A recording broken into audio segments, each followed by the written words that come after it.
Good afternoon, Unite for Her. Welcome to our December Ask the Experts. And this, as we knew it would be, we are here for a very engaged, a new topic for us with our beauty advisor today. So I am really ecstatic to be talking about nail health today. So before we jump into that, I want to welcome everyone, our Ask the Experts, for those that may be tuning in for the first time.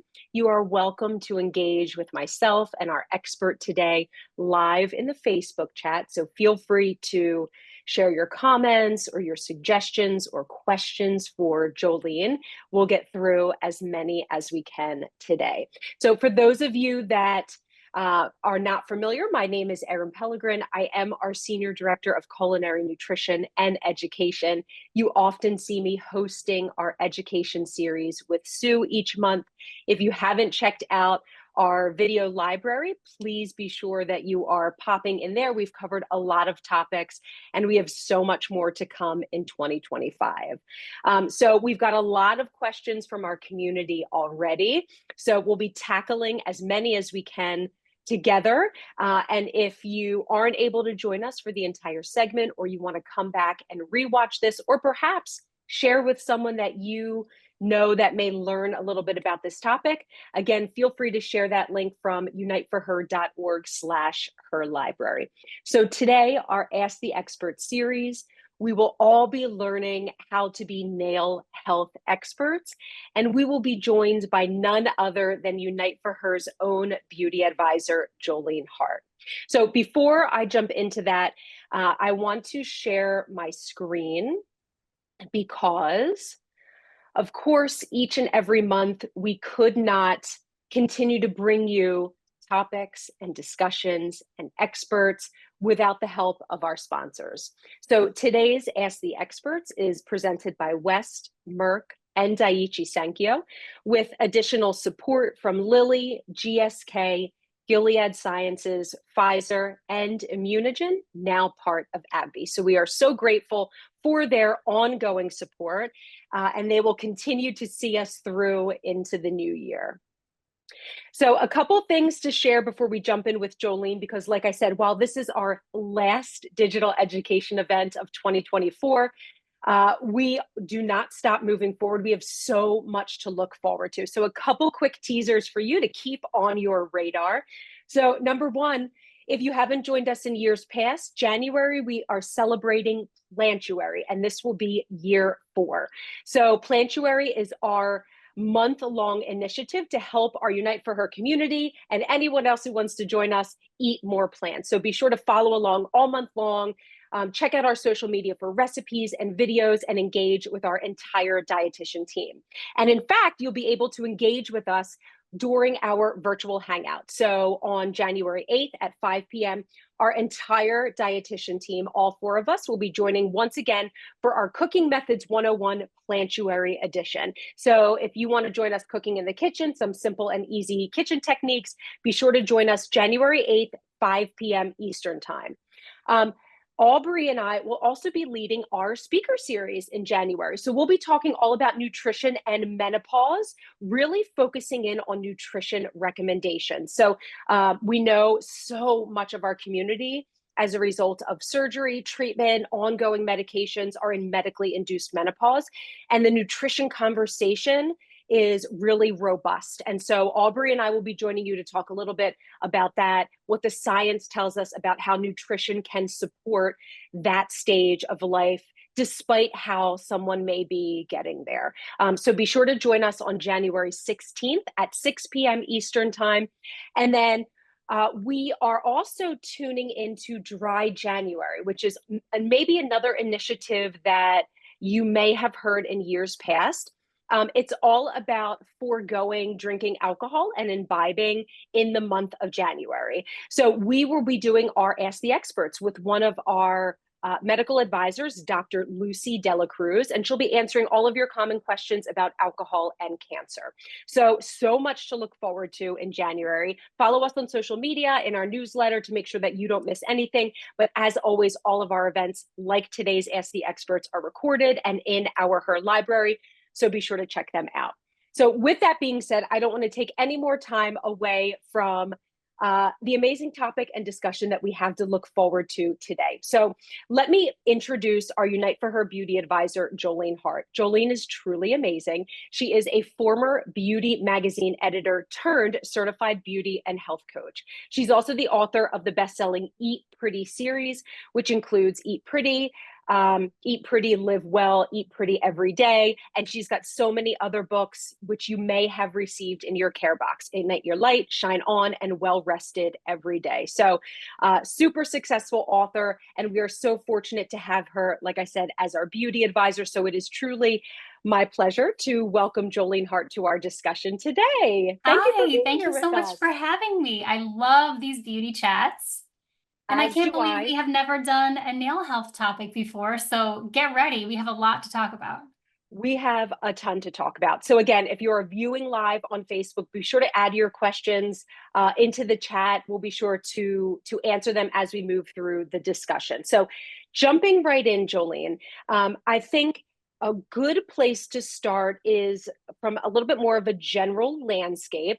So overall, when we're looking at the appearance of our nails, what does that, or what could that tell us about our nail health? Even things like ridges, white spots, spoon shaping, or changes in our nail shape. What does that tell us usually about our health?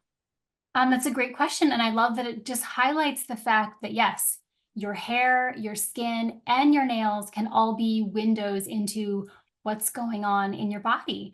And sometimes with your nails, because the growth is slow, what you're seeing grow out may have actually happened in the past. So it might, if you're seeing, ridges or issues that are growing out, you have to pause and think, okay, well, what was happening when this particular part of my nail started growing? So you do have to kind of Mhm. pause a little bit when you're looking at nail growth because it is so slow. Something that you may be seeing now could have originated a few weeks or a few months ago.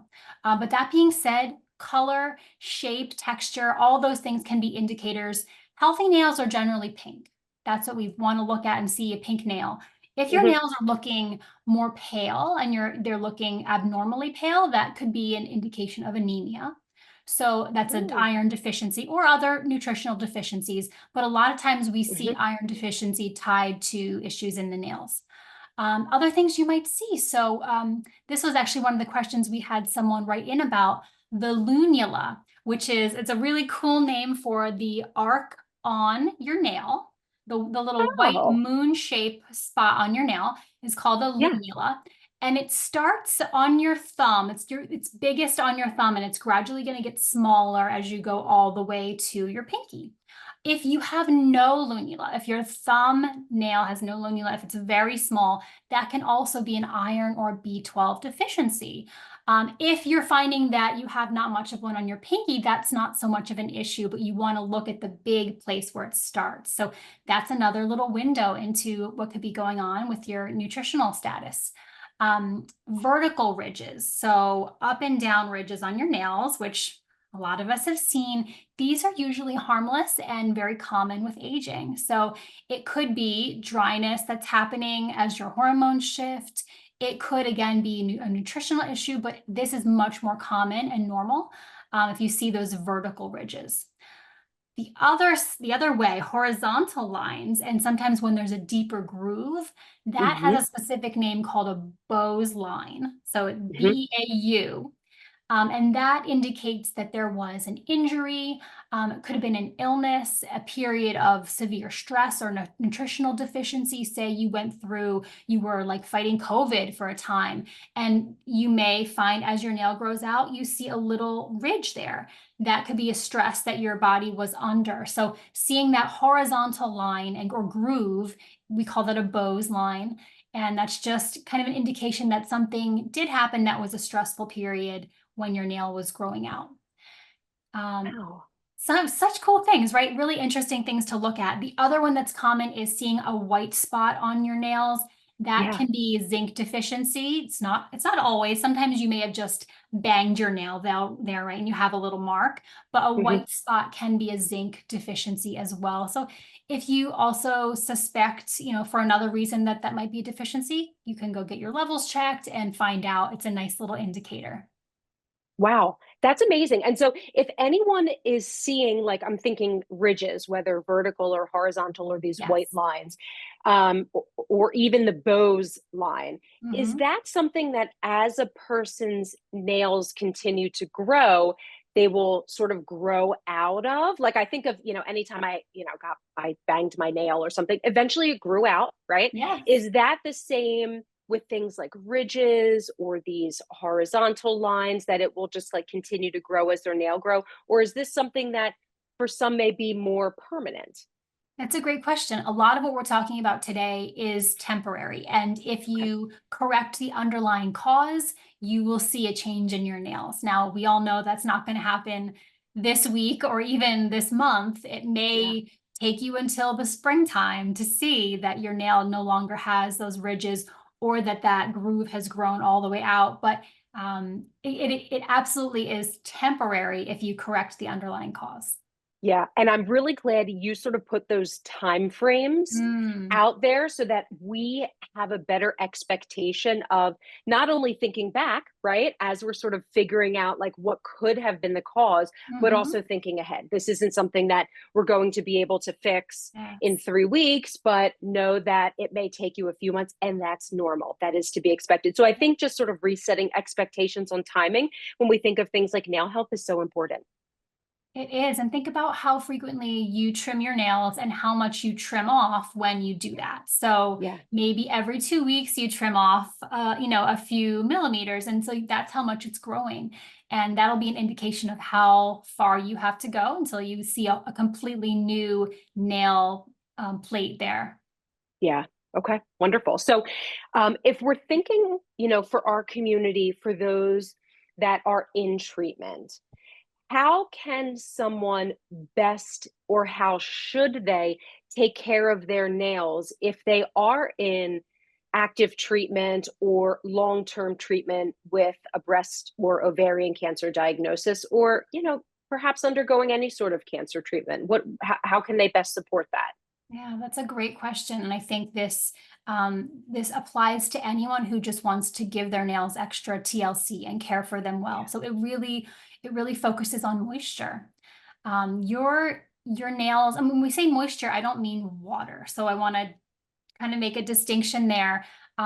Although water is giving hydration, what we're looking at are the rich, the fats, the oils. We want to moisturize our nails with a rich hand cream. Jojoba cuticle oil. Jojoba is the plant oil that's closest to your natural sebum of your skin.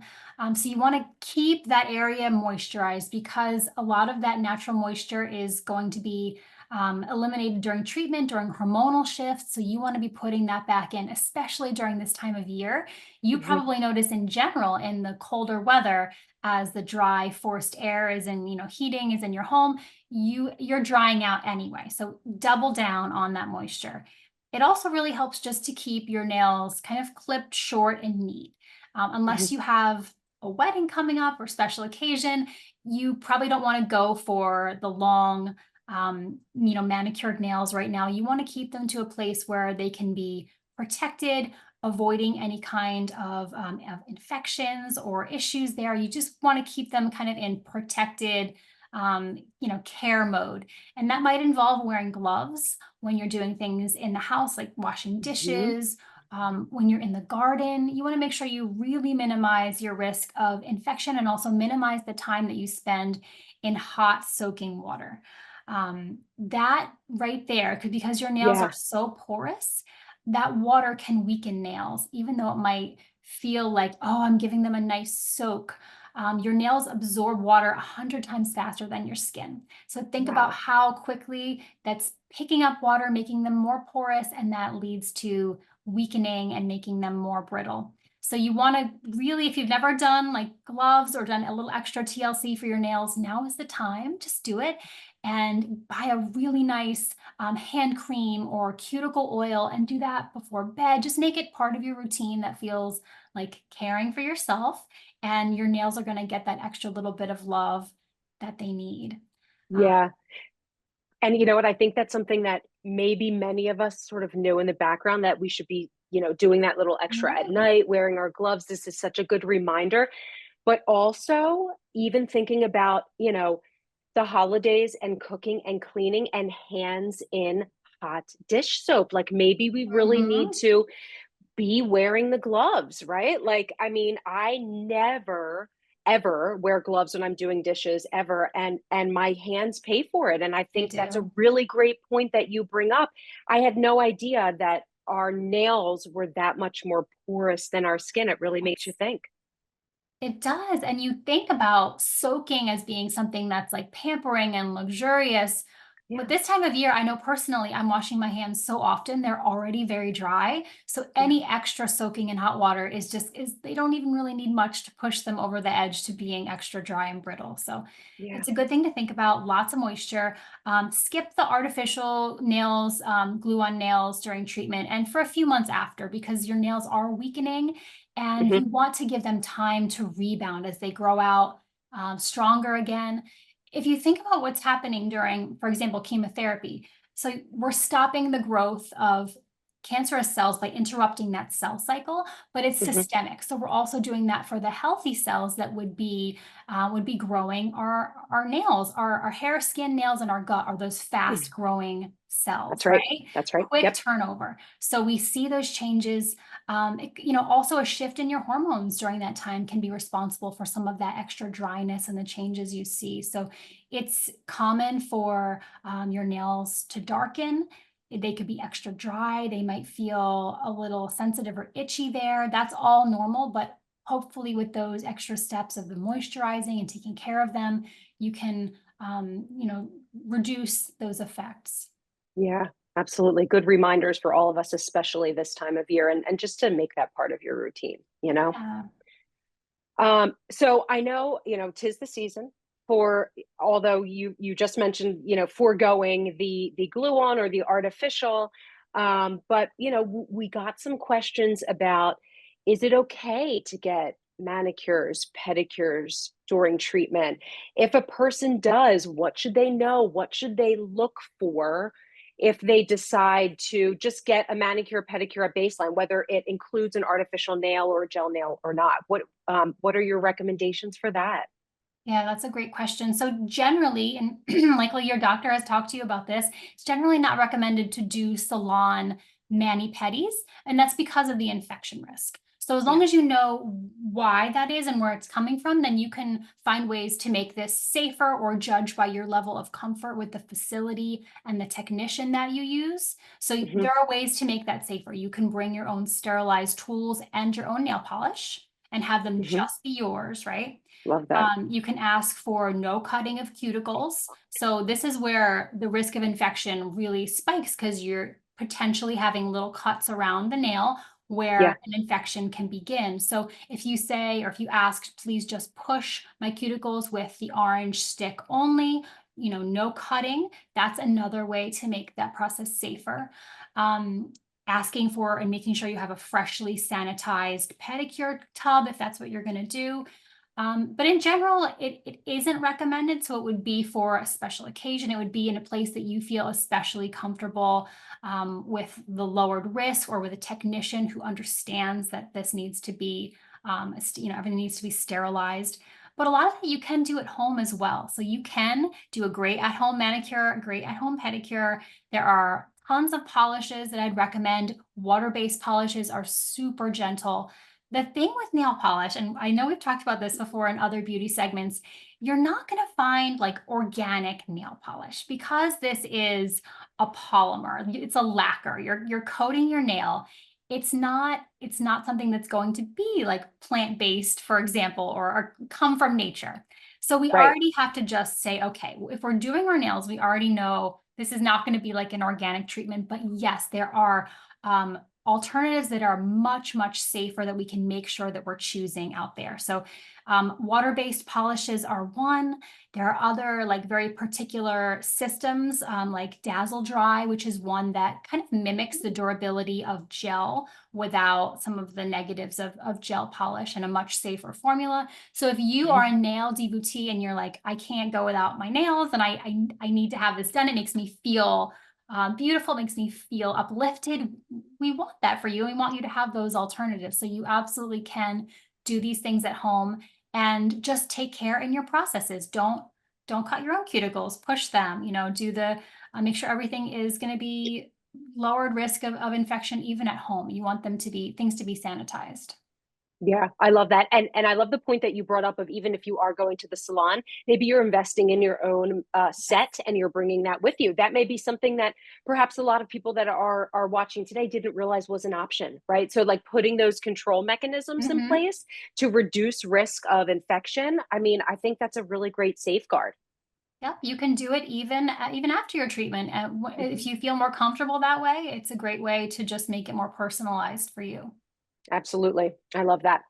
Um, I know we talked a little bit just on timing of nail growth in general, but I think it's worth just sort of reiterating, once a person perhaps, they will be having treatment for just a period of time, right? Mhm. Um, how long what is the time frame like in terms of expectations for regrowth of their nails, or even if they're on hormone therapy, right, Mhm. to reduce prevent estrogen development?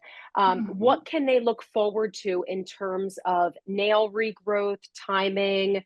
Is that something that they're looking at a year plus? What should they expect? Yeah, so if you are undergoing a treatment that is a particular block of time, once you finish that treatment, you can expect within 6 to 12 months, so within the year, that your nail growth should resume what it was before treatment. So Okay. again, there could be a lot of variables there. If you are on hormone therapy, like you mentioned, then that's not going to be what it was before treatment. But just knowing that you can adjust for variables, but in general, and I think this is talked about for like nutritional status as well, and regaining energy and things. Your body's taking that 6 to certainly 12 months to kind of restore and regain, that kind of vitality. So you can expect that in your nails as well. Yeah, I love that. I love that you made that correlation as well, because you're right. That is certainly the timing that we look at from a nutrition perspective. I know you've even mentioned that with previous Yeah, hair regrowth segments, right? absolutely. In terms of that timing. So it's good to understand that that does carry over into sort of all areas of regrowth when we're looking at it Hmm. from this perspective. Definitely. So, a lot of questions come in. We just had a question also from Facebook that talked about, as they grow in, what can we do to help promote our nail strength, make our nails less prone to breakage as they grow in, but even for our MBC community or those with recurrent ovarian that are on those long-term regimens. We had one of our community members submit her question. She said she hasn't had a manicure in 8 years, right? Ongoing. So Right. what could a person do to help strengthen their nails to reduce that risk of breakage? Yeah, that's a great question. And to that person who hasn't had the manicure in 8 years, as long as your nails are in a healthy and they're strong enough to be able to wear polish, there's no reason that you can't do, especially an at-home manicure. And I can share a list of favorite water-based polishes, but there are so many out there. So I don't want you to think that you cannot have your nails done the way that you want to, especially if you're willing to do it at home by yourself. There should be very, very little risk, and certainly formulas that are going to be healthier choices for your nails. So, in general, we go back to what we mentioned in the beginning about moisture. So, making sure that you're continually restoring moisture is going to be really helpful from a topical standpoint. But then we also look at nutrition. And I know this will be your wheelhouse as well. Like, we're thinking about the building blocks of our nails. And so, as we're looking ahead for the next few months, as your body's recovering, what can you do to have those healthier, stronger nails? We want protein for sure, which is kind of like, I know it's a buzz topic right now, but at least 15 up to 30 grams at a meal, getting lots of protein building blocks. That's going to be skin, hair, and nails. Yep. Making sure your iron levels are on point, supplementing with iron rich foods. Collagen is wonderful. So collagen can be as a supplement, helping not only the moisture levels in your skin, but your hair and nail growth. So if you're thinking, okay, I already get a good amount of protein, like you can supplement with something like collagen peptides, and that's going to be a little boost. Healthy fats. Again, this is different than just drinking water.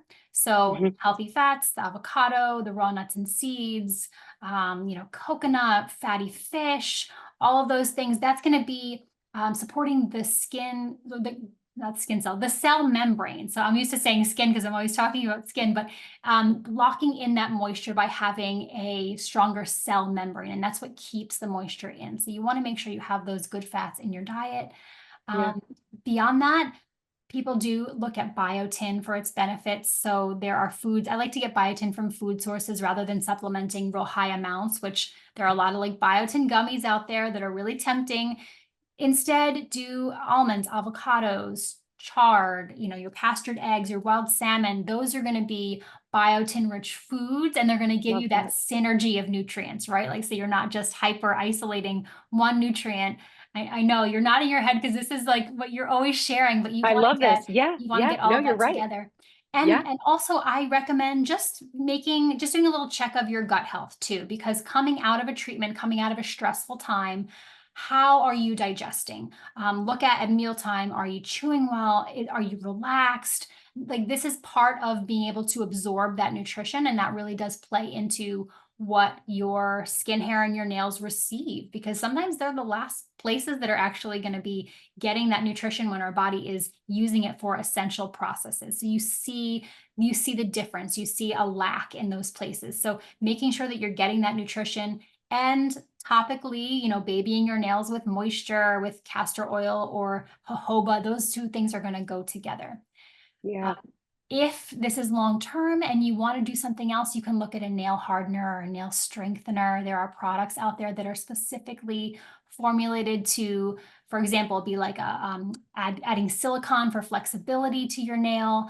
Hmm. There are a couple products. So I know at some point we're going to share a link to kind of a product list that I put together just so it would be all in one place today. There are two by a company called Manicurist that are great for hardening and strengthening, and then another company called Kure Bazaar. And these are both more natural formulas that are not going to have the endocrine disruptors that we want to avoid, but still have the ability to kind of be a nice little easy paint on hardener, Yeah. which we all want to be able to do. Yeah. I love that. And we'll definitely link both of those Mhm. products. Might we also have them listed in our beauty guide, which we can also Yes. link as well? The brands are absolutely in the beauty guide. These were specific product links, but you can also just Google the brand and you'll come up and you can choose for yourself what seems to Perfect. be targeting exactly what is it flexibility? Is it strength? Is it just you want them to be more protected? You can Yeah. choose what works for you. I love that. I love that. And thank you for again sharing those brands. We know a lot of our community members want to sort of know what exactly they're looking for. So that's really helpful. So we'll be Yes. sure to pop those in the chat as well as our link to our beauty guide for just some more general health recommendations. So with that, and again, love these questions that are coming in on Facebook. So be sure to know if you have any questions on your own, feel free to add them in. But we have some questions just about in particular, what nail salon or at-home treatments are safest or gentlest, and even like where to buy those tools. How can we sanitize them ourselves before Mhm. going to the salon? What are your recommendations so that we feel like, oh, we're doing it the best way that we can? Yeah, absolutely. Such a good question. So for anyone, regardless of whether or not you're in treatment or you've had anything that has affected your nails, Hmm. um, you know, a lot of the nail treatments that we do in salons can be harsh on our nails. So, if you're doing them over and over, you might see weakening. The glue that is used to apply artificial nails, and then the acetone that's required to remove it can be really drying. So, with artificial nails, you need a long acetone soak to get them off. It's not kind of a quick soak like gel. It's a lot longer, and that is going to be a little more stressful on your nails.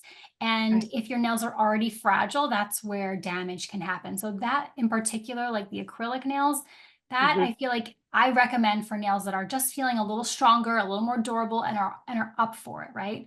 Yeah. Um, Gel. So this one, I think we also had a question about like UV light, which we can maybe loop Yes. into this. Love that. Gel manicures. So again, this one can be damaging to the nail plate. It can make your nails a little more brittle, a little weak, a little dry. So you have to weigh, is that something that my nails are up for right now? You know, can I handle that?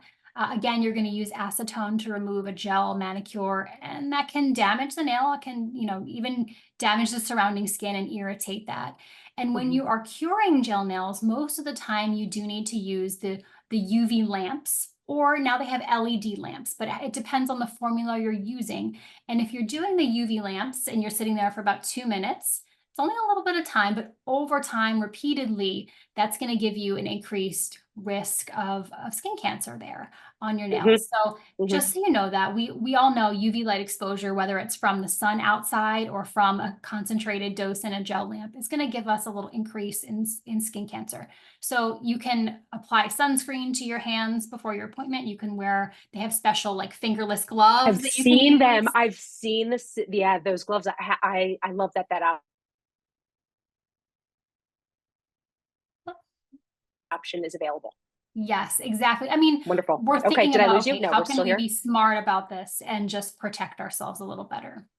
Yeah, absolutely. And I love the way that you pointed out, like, are your nails up for it? So maybe for something like a gel, even if they're going to have that UV exposure, we're limiting how often you're getting them, right? Maybe saving them for a wedding, a special occasion. So we're minimizing damage, we're minimizing UV exposure, and limiting, how often that abrasiveness we're putting to our nails. I love the way that you put that, if they're up for it. Yes, and there's also the option of a like a powder dip, but Yeah. again, all of these processes involve some degree of a little bit of stress on the nail.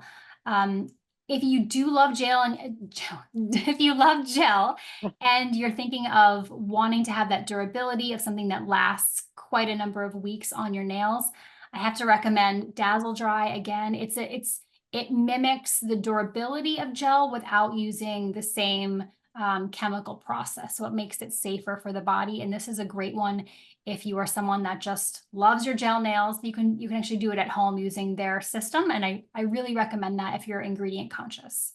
I love that. Again, I think we'll all be Googling all of those brands when we're Yeah. done. So really wonderful. And you did mention a couple times about acetone and nail Mhm. polish removers. Is there anything else from a nail polish remover perspective that we could use that is less damaging, even if we are doing our nails at home? I know that question came in, like, what else might you recommend that may not be as harsh as something with acetone?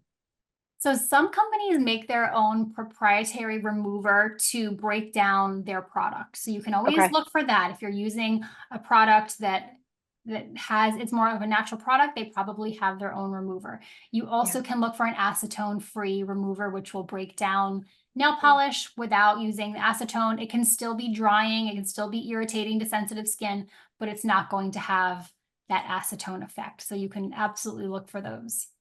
Okay. All right. Wonderful. I didn't even know that they such a thing existed. So that's Mhm. really good to know that there are options out Yeah. there.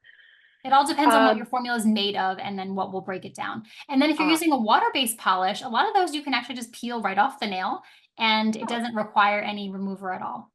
and that peeling won't be damaging or really minimal damaging if we Yeah, end up doing that I ourselves. haven't seen it be damaging. And water-based water-based polish is made for being really gentle for nails. It's made for like children as well. If you want to have your, Oh, yeah.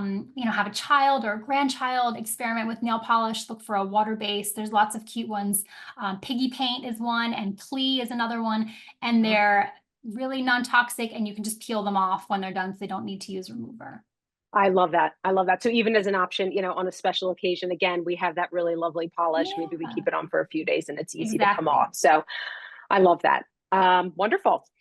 Okay, so what happens, we've sometimes with these changes in our nail growth and our nail stability, something that comes up if we think we might have a nail fungus, right? Like what happens if maybe we do get to a nail salon or we do have an injury inadvertently and we feel like there might be an infection or a fungus?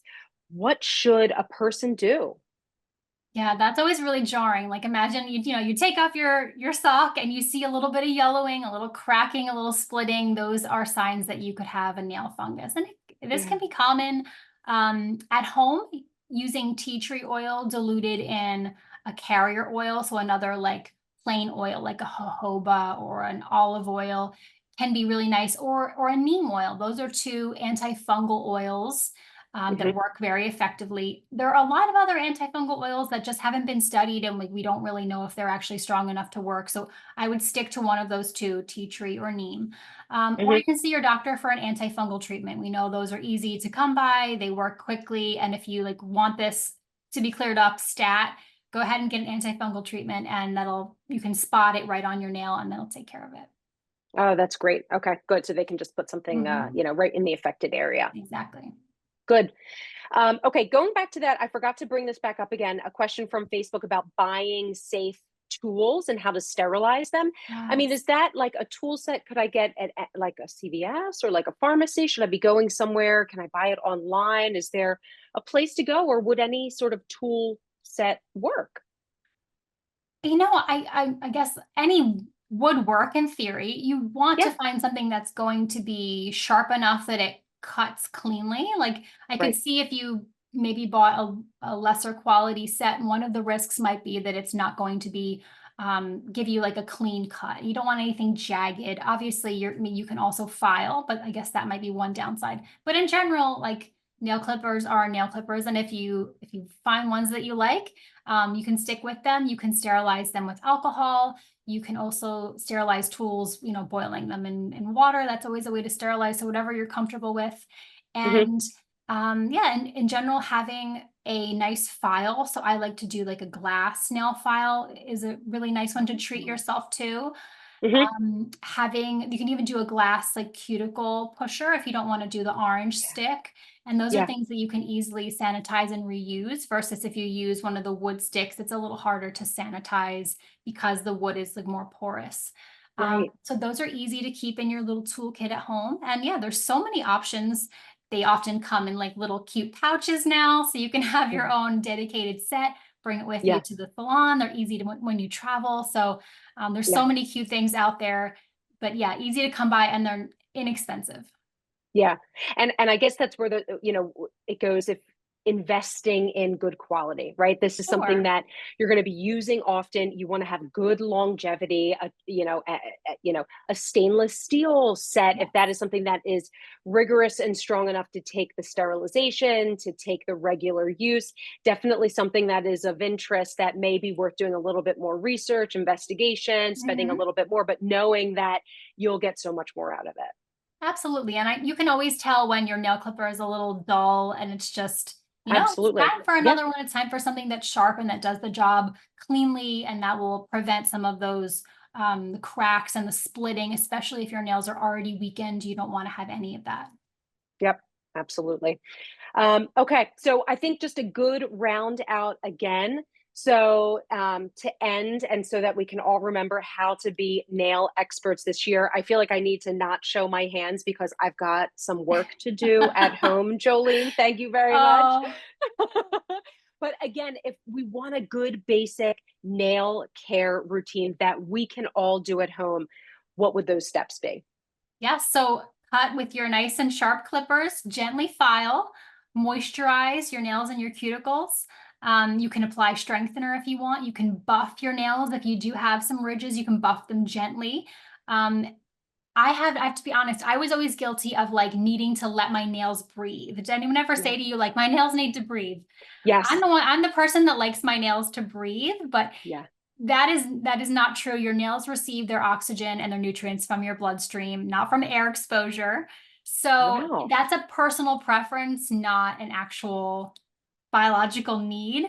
So if Okay. you prefer to have polish on your nails all the time, if you prefer to have a base coat or a hardener, totally fine. Your nails don't necessarily need to breathe. Some polishes can cause some discoloration or staining. When you take them off, you might say, "Ooh, I have a little bit of like different color there." Yeah. That's normal from the polish. It'll grow out. It's not harmful, and you Okay. don't have to worry about giving your nails time to breathe if you don't prefer that. Okay. A good reminder for all of us, and something that we can just Yeah. build into our nighttime relaxation routine. And I always feel like, just as, again, sort of how you've taught us with skin health, with hair health, it's really about consistency, playing the long game, and day by day, just taking a little bit of extra time to really take care of our hands and our nails. And then over time, we can hopefully see some improvement with that. Right. There's no magic treatment that, regrows them overnight, but there's a I lot know. you can do. And it's also nice to take care of those parts of your body as you're going through treatment. Absolutely. Absolutely. Jolene, this was wonderful. I mean, I learned so much just even from learning that my nails actually don't need to breathe from the outside, which, I yes, know. I, Yeah. Oh, I I'm always glad. think, but we appreciate you for teaching us so much, for answering so many of our questions that came in. Hopefully, So many giving good many of our questions. community just a little bit of relaxation, like, oh, Mhm. you can safely have our nails done. It's something that makes us feel good. So thank you for providing such wonderful information today. You're welcome. One of the things we didn't bring up, but that I will just add in at the end, when you see or you buy nail polish these days, you're often going to see this is 10 free or 4 free. You see a number and then the word free. Now, this Okay. originated about 15 years ago when companies started to take out the 3 most toxic ingredients from nail polishes. So dibutyl phthalate, which is one of the phthalates that we're always talking about here, endocrine disruptors, Hmm. formaldehyde, and toluene. So the first polishes that took those 3 out called themselves 3 free. Hmm. And those were like the standard of what to buy for a safer nail product. Now, fast forward to 2024 into 2025, we see products that are now 10 free. Is that going to be necessarily better? Sometimes, but as long as you have the 3 free, those 3 basic and most toxic ingredients out, the difference between like a 4 free product and a 10 free is likely going to be very minimal. But it is great to look for that. It's great to look for what companies are saying about the ingredients in their products, because like we mentioned, you're not going to find an organic nail polish, but yes, there are safer options, and you certainly want to choose those because your nail plate is porous. You are absorbing things here just like you are in your nails. So Hmm. it's important to look. I have a list of brands that I love. We can put them on on the Facebook page if that works. Definitely. Definitely. And Yep. water-based, another benefit is that there is very little smell. So if you are bothered by the odor of nail polish, go for a water-based. We'll be sure to share that list as well. Absolutely. And there are a ton of brand recommendations, again, not only on our Yeah. beauty guide, we'll link that, but Okay. check out Jolene's website. She's got a blog that is filled with information. Be sure to follow us and Jolene on social media. Like I said, she is our beauty advisor for a reason. So she's always sharing things that we should know. I had no idea about the 3 plus, 4 plus, 10 plus, but Yeah. I'm going to start looking for that. You'll So notice it when you shop for sure. absolutely. Yeah. So check out those resources. They are available. They are great, trusted places to go to. And then you can use that as your guide as we're doing some online shopping or just shopping out in the marketplace. Hopefully, all of this gives you some things to look for. And that's a really great point about the water based and just smells, because you're right. Like for those of us or our community that are really battling some nausea side effects and sensitivity to aroma, Right. that can be a big trigger. Yes, absolutely. And if you go to a regular drugstore or Target and you're buying a nail polish these days, what you're going to find is almost all the time 3 free or higher. So even Ooh, the big major nail brands, Essie, the Revlon, everything is now 3 free. They've all caught up. So that's also a question I get a lot is, can I find something that's safe just like in the drugstore? And absolutely. great. So we don't have to go, super far or someplace really Yeah, you don't need particular to to buy find a good a brand. real special, expensive. You can find something, although I think all nail polish is kind of expensive these days. I feel like it is. It But yes, definitely is. you can absolutely opt for something special like water-based, but if you're just looking for a general polish, you can find the 3 free and above in your drugstore or your Target and not have a problem there. Perfect. Again, so much good information, so many things to look at. I hopefully our community feels the same, that we just feel so much more knowledgeable and empowered. We know what we're looking for, we know what we need to do. So Yes. we are so grateful for you. Oh, we're all gonna have beautiful nails going into next year, right? I can't wait to see them. Maybe we'll see them at Bloom while we're all there at our fundraising fashion show. So Right. let's do a little bit of prep now. So Jolene, again, thank you. You're the best. We just Thanks. appreciate you and sharing your time and your knowledge with our community. So thank you. Thank Oh, you. thank you so much. Always a great conversation. I can't wait for our next one. I can't wait either. So wonderful. So with that, again, check out Jolene's website. Check out the Unite for Her beauty guide. She is the driver, creator, updater of all of that information that you see. So that is on our beauty website. Again, share this recording with those in your space, in your circle that may find it interesting, informative, helpful.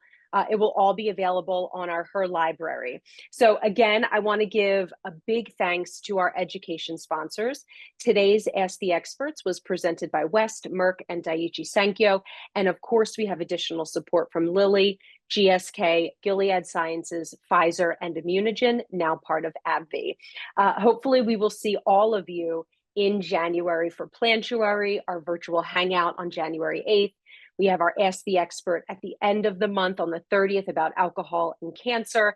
And then we've got our speaker series. I will be joined by my colleague Aubrey talking about managing medical menopause with that lens on nutrition. So with that, thank you so much for joining us today. I hope everyone has a really healthy, happy, and safe holiday and new year. And we will see you again in 2025. Have a great day, everyone.